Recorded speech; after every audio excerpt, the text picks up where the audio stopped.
रबाब ice cream कैसी है? छोटू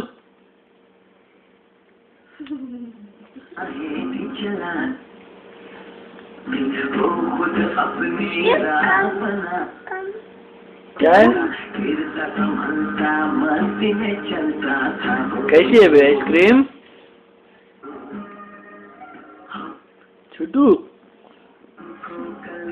देखो तो इनका दृश्य येलो येलो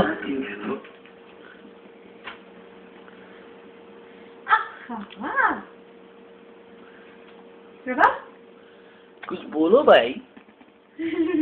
हाँ अच्छी है आइसक्रीम? अच्छी है।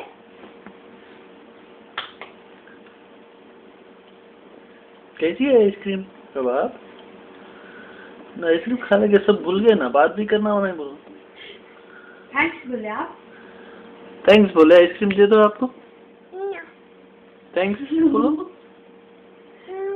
और दे दो भाई, वापस दे दो मेरे को आइसक्रीम लो। हाँ थैंक्स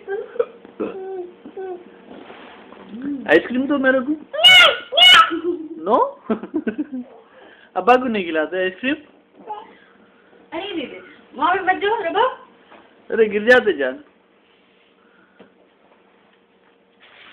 देखो भी आइसक्रीम मिल गई तो अम्मा भी नहीं हो ना, बाबा भी नहीं होना। अगर चलो चलो मुँह पूछ लो।